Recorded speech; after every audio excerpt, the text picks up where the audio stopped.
Doctor Yunus যতই কান্নাকাটি করে বলুক, এখানে আপনি কত টাকা ব্যয়, সেটা আপনি ব্যয় করছেন। বিদেশি শক্তির চাপ বা বিদেশি শক্তির সহায়তা করতে পারে, এই ধরনের আশঙ্কা উনি কেন প্রকাশ করেছেন? বা এরকম কোনো বার্তা কি সরকারের কাছে আছে, বা তাদের বিষয়টা নিয়ে পরিষ্কারও করছেন না কেন? থাকতে পারে, আমি ঠিক জানি না, আমি তো সরকারে কেউ না, উনি সরকারের শীর্ষ ব্যক্তি, উনি হয়তো জানেন, হয়তো ওনার কাছে বিদেশি শক্তি চাপ আসতেছে, এরকম হতে পারে। তবে উনি ইন্ডিয়ার কথাটা উল্লেখ করছেন, যে ইন্ডিয়ার সঙ্গে ওনার মানে ইন্ডিয়া মিডিয়া নিয়ে কথা বলেছেন, তারা ফেক নিউজ করে এগুলো বলেছেন। ইন্ডিয়া ওনাকে তালেবান নেতা বানিয়েছে, বাক্যালাপ যেটা করা হয়েছে সেটা উনি বলছেন, বলে নিয়ে উনি এটা বলছেন। এখন এটা কি ইঙ্গিত করে? মোদির যে কথা উনি বলেছেন, মোদির কথার মধ্যে কি এমন কিছু আছে, কোনো শব্দ আছে যে মনে হয় যে তারা আমাদেরকে চাপ দিচ্ছে? আমি তো ওনার কথা তো বুঝি নাই, থাকলে তো উনিও বলতেন সেটা নিশ্চয়ই, যখন বলতে পারছেন এটা বলতেন, কিন্তু সেটা তো উনিও বলেন নাই। এখন বিদেশি শক্তি বলতে আর কে চাপ দিতে পারে আমাদের? নেপাল একটির কথা বলেনি, কিছু নেপাল চাপ দিবে নাকি মালদ্বীপ চাপ দিবে আমি জানি না, ভুটানও দিতে পারে, আই এম নট শিওর। আশেপাশে দেশ আর কে আছে? আমেরিকা তো ওনার সঙ্গে আছে, আমেরিকা তো ওনার খুবই ক্লোজ, তাই না? আমেরিকার প্রেসিডেন্ট উনি গেলে পরে জড়াই ধরে, তো অনেক ক্লোজ। তো আমেরিকার তো আর না নিশ্চয়ই, তাহলে আর কে চাপ দিবে? আমি আমি আমি আমি হিসাব করার চেষ্টা করতেছি। মিয়ানমার মনে হয় না, মিয়ানমার কি চাপ দিবে? চীন আছে, চীনের রাশিয়া সঙ্গে তো ওনার আছে। সঙ্গে হ্যাপি সম্পর্ক, উনি তো কয়দিন আগে চীন থেকে ঘুরে আসলেন। এই যে কে চাপ দেবে আমি তো বুঝতে পারছি না। তো এইগুলি হলো কি জানেন, মানে আমরা যখন আগে স্কুলে পড়তাম, পড়াশোনা করতাম, যখন রেজাল্ট খারাপ হইতো, বাবা বলতে রেজাল্ট খারাপ হলো কেন, তখন অজুহাত দিতাম, স্যার কোত্থেকে কি প্রশ্ন করে, অমুক করে তমুক করে, সিলেবাসের বাইরে থেকে প্রশ্ন করে, হ্যাঁ, এগুলি আমাদের হয় নাই, উনি সিলেবাসের বাইরে থেকে প্রশ্ন করছে বলতাম। বা মাঝে মাঝে হাফা কিছু বলতো না, পরে এক সময় বলতো যে সিলেবাসে প্রশ্ন করলে তো সবার জন্য সিলেবাসের বাইরে, তাহলে ও কেমনি কেন 90 পায়, তুই 30 পাস কেন? হয়তো ওনাকে ভালোবাসা দিকে সবসময় বলতো না, মাঝে মাঝে 2 একদিন বলতেন। ওনার হলো একই অবস্থা, যে ভাই অজুহাত তো আমরা তৈরি করতে পারি। আপনি কাকে শোনাচ্ছেন? আমাকে সবচেয়ে বড় কথা, আপনি কাকে শোনাচ্ছেন? বিদেশি চাপ আছে ওনাদের উপর, কি কারণে চাপ আছে? আওয়ামী লীগকে ফেরানোর ব্যাপারে চাপ আছে। ওকে, আপনি কি এই চাপটাকে অনার করেন? আপনি কি এই চাপে ভয় পান? যদি ভয় পান তাহলে ফিরে নিয়ে আসেন। আর যদি ভয় না পান তাহলে বলেন কেন যেটা আপনি প্রমাণ করতে পারবেন না? আপনি কি প্রমাণ করতে পারবেন? প্রমাণ করেন। সরকার প্রমাণ করুক না, সরকার যে জনগণকে একটা জুজুর ভয় দেখাচ্ছে, প্রমাণ করুক। যদি প্রমাণ না করে তাহলে কি হবে? পুরা দেশের মানুষ কিন্তু সার্বক্ষণিক ভাবে একটা আতঙ্কের মধ্যে থাকবে, যে এই বুঝে আবার হাসিনা আসলো, বিদেশি চাপে পড়ে গভর্নমেন্ট নিয়ে আসলো। গভর্নমেন্ট বলুক বিদেশি চাপ আছে, আমি এই প্রক্রিয়া গ্রহণের মাধ্যমে সেই চাপকে নিউট্রালাইজ করে দিছি, বলুক না। তো এইগুলো হলো কি, মানে এমন এমন কথা বলা যেটা প্রমাণও করতে হয় না, কেউ প্রমাণও চায় না। কিন্তু এটা যদি আপনার সঙ্গে একটু যুক্ত করি, সেটি হচ্ছে যে এনসিপি নেতা সার্জিস আলম বলেছেন যে ওনার যে আন্তর্জাতিক যে ভাবমূর্তি, যেটি সেই ইমেজ রক্ষা করার জন্যই উনি এটি বলছেন, বা যেটি আজকে দেখলাম যে সার্জিস আলম আওয়ামী লীগ সম্পর্কে অনেক কথা বলছি। এখন না আমি এনসিপির নেতাদের কথাবার্তা খুব একটা গুরুত্ব দিই না, আমি আর দেই না। বহুত বই দেওয়া হয়ে গেছে, আপনারাও বহুত দিতেন। কিছু হইলে পরে একটা মানে মনে করেন একটা প্যানেল হলো, 3 জনের প্যানেল, 2 জনের প্যানেল, অবধারিত ভাবে একটা এনসিপির পোলাপানকে নিয়ে আসতেন। তো ওইটা দেখে দেখে আপনারা একটু কমাইছেন। তো আপনাদের কারণে আমিও একটু গুরুত্ব ওদের কম দিচ্ছি আর কি। ওরা বলতেছে বলুক, সমস্যা কি? সার্জিস আলম আজকে বলতেছে যে আওয়ামী লীগ এই দেশে রাজনীতি করতে পারবে না, ভালো কথা, বয়স কম, আমরাও দেখবো অনেকদিন বাঁচবে, উনিও দেখবে যে আসতে পারে কি পারে না, উনার ভালোভাবে দেখবে তারা। তবে এগুলি এইভাবে বলা ঠিক না। আর ওনারা আন্তর্জাতিক ভাবমূর্তি কথা বলতে চাচ্ছেন, এটা বলার মাধ্যমে ডক্টর ইউনূসের আন্তর্জাতিক ভাবমূর্তি উন্নত হবে। উনি তো আন্তর্জাতিক বিশ্বকে জড়াই নিচ্ছেন। উনি যখন কোনো দলের নাম না বলেন, কোনো দেশের নাম না বলেন, কোন দেশটাকে আন্তর্জাতিকভাবে চাপ দিচ্ছে, তখন তো সব দেশের দিকে কিন্তু ওনার ইঙ্গিতটা হচ্ছে। সবাই মনে করতে আমাকে বলছে, এদিকে ওনার আন্তর্জাতিক ইমেজ বাড়বে না। ডক্টর ইউনূসের আন্তর্জাতিক ইমেজ না, আমি এখন যেটা বুঝি আর কি, ওনার কিছু আন্তর্জাতিক পর্যায়ে বিভিন্ন দেশে কিছু বন্ধু বান্ধব আছে, এবং ওনার তো বয়স হয়েছে, বয়সজনিত কারণে সবাই অবসরপ্রাপ্ত। আমরা যে মাঝখানে শুনলাম না ওনার সঙ্গে কে কে বিশ্ব নেতারা, আমি খুব মন দিয়ে পড়ছি রে ভাই, একটা বিশ্ব নেতা বর্তমানে নেতা না, সবাই অবসরপ্রাপ্ত সাবেক নেতা। সাবেক নেতা তো আমাদের শেখ হাসিনাও, আর শেখ হাসিনা যেজন বসতো তাহলে বলতে পারতেন যে বাংলাদেশের সাবেক প্রধানমন্ত্রী আসছে। ভাই সাবেকের বেল নাই, সাবেকের বেল নাই, আপনি বর্তমানে আলাপ করেন, ওখানে একজন বর্তমান নেতাও নাই। তো সাবেক কিছু বয়স্ক লোক ওনারা ওনার বন্ধু বান্ধব ওনার কাছে গেছে, আলাপ সালাপ করছে, তাদের নিয়ে ছবি তুলছে। আমার জানার খুব ইচ্ছা, আমার মানে উনি তো আসবেন আগামীকাল কবে আসবেন, আমার জানার খুব ইচ্ছা, আমি সরকারের কাছে আমি আবেদন জানাবো, হাতে পায়ে ধরে কই ভাই প্রিয় সরকার আপনি একটা কাজ করেন, খালি কাজটা হলো গিয়া যে আপনারা এই সফরে কি অর্জন কত করেছেন, টাকা ব্যয় করছেন এই হিসাবটুকু দেন, এবং সঙ্গে ব্রেকআপটা দেন, যে কোন খাতে কত টাকা ব্যয় করছেন, কাকে কত টাকা পার ডিএম দিচ্ছেন, আপনি 2 কন্যা কত করে পাইছে প্রতিদিন, এটা একটু জানা আমার খুব আগ্রহ আছে। কারণ টাকাটা তো আমি দিচ্ছি না, জনগণ হিসেবে তো আমার এখানে 1 পয়সা 2 পয়সা আধা পয়সা কিছু না কিছু তো আছে, তা আমি এটা একটু জানতে চাই। আর এই যে আপনার এই যে প্রাক্তন কতগুলি বয়স্ক লোকের পুনর্মিলনী না বয়স্ক, এইখানে আপনি কত টাকা ব্যয়, যেটা আপনি ব্যয় করছেন সেই হিসাবটা আমাদেরকে দেন। আপনার বন্ধু বান্ধবের চা খাওয়াইতে যে আপনি কত টাকা খরচ করছেন ভাই, জনগণের কষ্টের টাকা। পসিবল। আপনি যখন জাতিসংঘ সফরের কথা বললেন, জাতিসংঘ অধিবেশনের কথা বললেন, যে ডক্টর মোহাম্মদ ইউনূস আপনি জানেন যে বেশ কয়েকজন রাজনীতিককেও সাথে নিয়ে গিয়েছিলেন, এখানে কি আসলে রাজনীতির কোনো বিষয় ছিল কিনা, রাজনীতির কোনো বার্তা ছিল কিনা, বা সে কি চাচ্ছিল যে রাজনীতিতে এটা সেই অবস্থানটা প্রভাবটা প্রতিষ্ঠিত করার জন্য? শুনেন, এটা হলো কি উনি একটা চান্স নিছে, চালাক মানুষ তো, চালাক বলবো ওনাকে ধুরন্ধর বলবো বুঝতে পারছি না, তো চতুর ধুরন্ধর হইতে পারে কিছু একটা।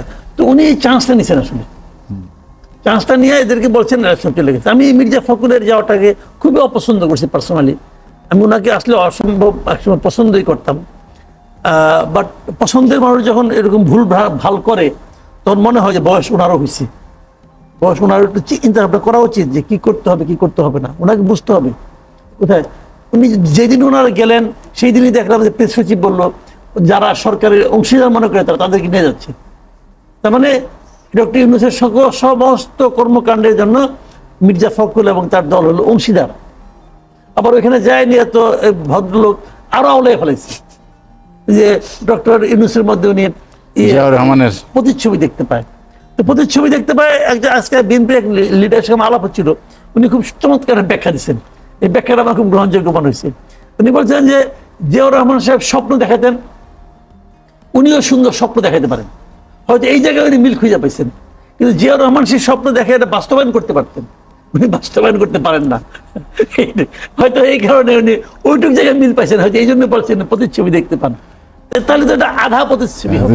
তেমনটাই বলেছেন, যে ভীষণের কথা বলেছেন, যে জিয়াউর রহমানের যে ভীষণ তার সঙ্গে উনি ওটাই বললাম যে উনিও স্বপ্ন দেখাতেন, ইনিও স্বপ্ন দেখাতেন, কিন্তু উনার স্বপ্নগুলি উনি বাস্তবায়ন করতে পারতেন, উনি পারবেন কিনা যাই না, এখন সময় নাই, যদি মানে নির্বাচনের পরে কিছুদিন ক্ষমতা থাকেন তাহলে হয়তো সময় থাকতেও পারে, বলা যায় না, বলতে পারি না। কিন্তু মির্জা ফখরুল সাহেব ওনার এতদিনের রাজনৈতিক জীবনের এটা হলো একটা রাজনৈতিক ব্লান্ডার মনে করি। তো এগুলি উনি ব্লান্ডারগুলি করাইতে পারছেন, উনি তো করাইতে পারছেন। এই সফরে মির্জা ফখরুল সাহেবের যাওয়া হলো সারা দেশে বিএনপির ইমেজের জন্য একটা ক্ষতির কারণ হয়েছেন। সামনে দেখেন, সামনে আমি বলি, সামনে ইলেকশনকে সামনে রেখে কিন্তু সমস্ত রাজনৈতিক দলগুলো কিন্তু হাঁটছে, প্রতিদিন কিন্তু তাদের পয়েন্ট বাড়ছে, পয়েন্ট কমছে, পয়েন্ট বাড়ছে, পয়েন্ট কমছে। বিএনপির জন্য এটা পয়েন্ট কমেছে। আবার জামাত কদিন খুব এগিয়ে গেছিল, জামাত আবার শরিয়া আইন নিয়ে প্রসঙ্গে আলোচনা করতে দেয়া, আবার মেয়েদের সামনে মেয়েরা নাচতে পারবে এই কথা বলতে দেয়া, কিছু পয়েন্ট খোয়াইছে। কোন দিকে যাচ্ছে ওনাকে আমার অনুরোধ, ভাই এখানে মেয়েদের সামনে মেয়েরা নাচবে এটা বলেন না, এতে কিন্তু যারা নাচবে তাদেরকে একটু মানে অবমূল্যায়ন করা হয়। বরং আপনি এখানে আরেকটা ক্যাটাগরি যোগ করতে পারতেন, যে নারী ও শিশুদের সামনে নাচতে পারবে, থার্ড জেন্ডার। দিকে চলে এসেছে ঐক্যমত্য কমিশনের আলোচনার, সেদিকে যদি আমরা একটু দৃষ্টি দেই, যে এখনো বেশ কিছু বিষয়ে ঐক্যমত্য হয়নি, এটি কি আপনি কি রাজনীতিতে এক ধরনের অচলায়তন নিয়ে আসার কোনো শঙ্কা আছে কিনা? বা বলা হচ্ছে যে নির্বাচনে তেমন প্রভাব বিস্তার করবে না, কিন্তু এটির ফয়সালা না হলে নির্বাচন কমিশনের সংলাপের ভবিষ্যৎ কি হবে? আমি বলি আপনাকে, ঐকমত্য কমিশনটা কি জানেন, এটার অন্তিম পরিণতি কি হবে?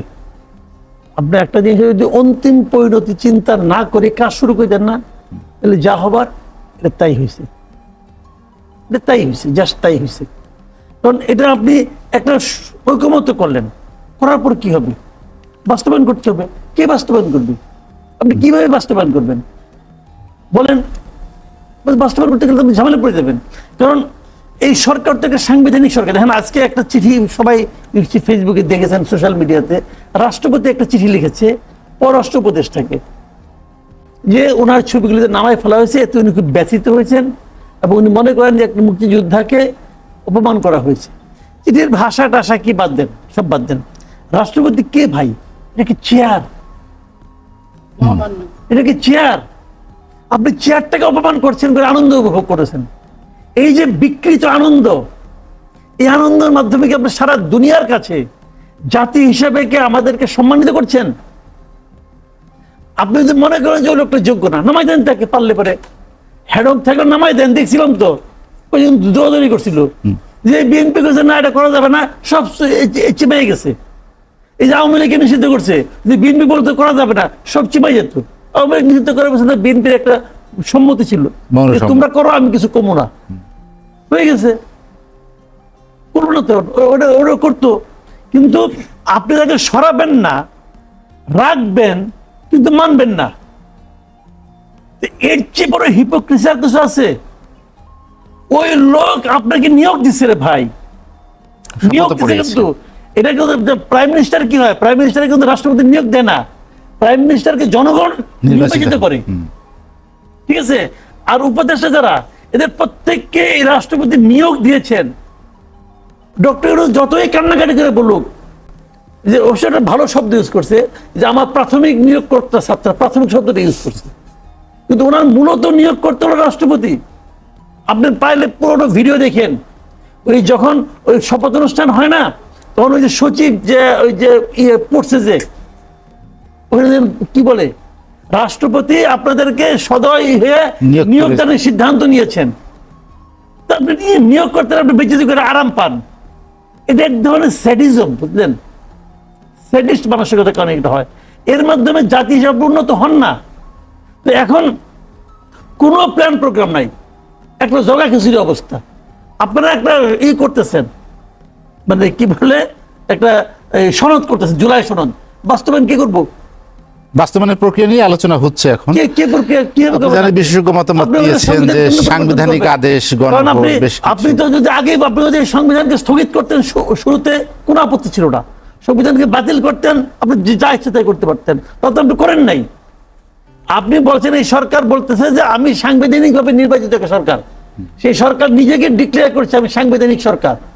জি, তাহলে আপনি কিভাবে সংবিধান লঙ্ঘন করবেন? ভাই আজ আলোচনা শেষ করতে চাই। আপনাকে অসংখ্য ধন্যবাদ। শরীফুজ্জামান শরীফ, মাসুদ মাল্লা ভাইয়ের শেষ কথা যেটি, যে কিভাবে বাস্তবায়ন হবে, যে আলোচনা চলছে, যে অভিজ্ঞ বিশেষজ্ঞ মতামত এসেছে, সেটি কি আসলে আমাদের সংবিধান সম্মত কিনা? ধন্যবাদ।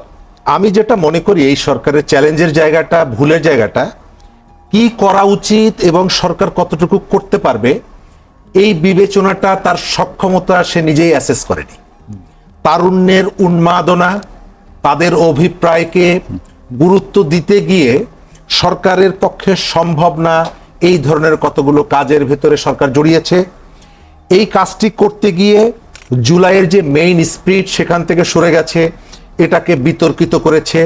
এবং আপনি সিদ্ধান্তহীনতা, আজ থেকে 1 বছর 1.5 বছর 1 বছর আগে সংগঠন হিসাবে সংগঠনের বিচারের যে প্রক্রিয়া শুরু করার কথা ছিল, সরকার সিদ্ধান্ত নিয়ে গিয়ে সেই সিদ্ধান্ত নিতে পারেনি।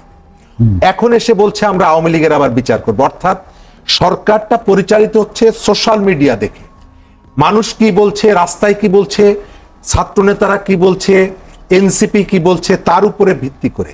এই জায়গাগুলোকে বেস করে একটা রাষ্ট্র চলে না, একটা সরকার চলতে পারে না।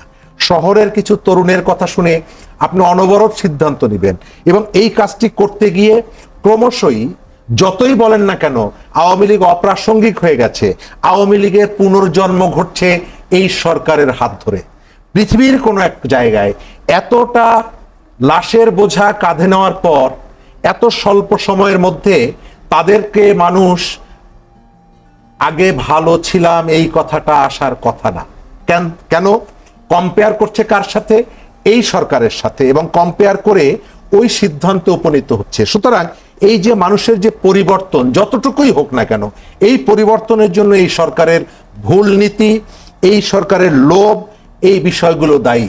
নির্বাচন যদি বাধাগ্রস্ত হয়, আপনি দেখেছেন যে সার্জিস আলম বলছে প্রতীক না দিলে নির্বাচন হবে না, কিন্তু সরকার সেটি ধরছে না। সরকার মনে করছে বাইরে থেকে কেউ এসে নির্বাচন বাধাগ্রস্ত করবে। কেন ধরছে না? কারণ হচ্ছে স্নেহের ছোট ভাইরা আবার স্নেহের জি। সন্তানগুলো, তাদের কোনো অপরাধ যদি তার বিবেচনায় না আসে, এটা এক ধরনের বিরাট প্রতারণা। আপনি প্রকৃত অপরাধীদেরকে অন্যদিকে নিয়ে যাচ্ছেন, সরকারের এটি করা উচিত হচ্ছে না। জি। শরীফুজ্জামান শরীফ, আপনাকে অসংখ্য ধন্যবাদ। নীলুফার চৌধুরী মনির আলোচনা শেষ করব। জুলাই সনদের ভবিষ্যৎ কি? জুলাই সনদ রেখেই কি বাংলাদেশ নির্বাচনমুখী হবে? দেখেন, জুলাই সনদ আমি যেটাই বলি না কেন, আমি সম্মান করে বলছি, এই অভ্যুত্থানকে আমি সম্মান জানাই। সম্মান জানিয়ে বলছি আমি যে যেটা আইনে নাই, যে এটা আপনার নির্বাচিত সরকার এসে সনদ বলেন যেটাই বলেন সংশোধনী এনে আপনাকে ঢুকাতে হবে। আর আপনি যদি এখন যদি বলেন যে একদম গণভোটের মাধ্যমে আপনি এটা করবেন, এটা আপনি করতে পারেন না এই মুহূর্তে। আর এটা ছাড়া যদি আপনি সবগুলো রাজনৈতিক দলের কথাই আপনি করেন, তাহলে কিন্তু নির্বাচিত সরকার এসে যে কোনো সময় বাতিল করতে পারবে। সংশোধনী হওয়ার পরেও যদি একটা সরকার মনে করে যে আমি বাতিল করব, আরেকটা সংশোধনী এনে কিন্তু বাতিল করতে পারে। আপনি যদি সংবিধানের মধ্যে ঢুকান তাও লাভ নাই। 17-18টা সংশোধনী হয়েছে, এর মধ্যে বাতিল হয় নাই আপনার। সেই জন্য আমি বলছি, মানুষের ভালোবাসা শ্রদ্ধাটা হলো হৃদয়ে। আমি মনে করি এই ঐক্যমত্য কমিশনের এখন উচিত এই সরকারকে নির্বাচনের সমর্থন দিয়ে ঐক্যমত্য কমিশনকে গুড বাই জানানো। এটার বিকল্প এখন আর নাই, কারণ ইলেকশনের ঘোষণা হয়ে গেছে, ডেট তারিখ ঠিক হয়ে গেছে, অনেকটা মাসের ঠিক হয়ে গেছে। এখন সবাই নির্বাচন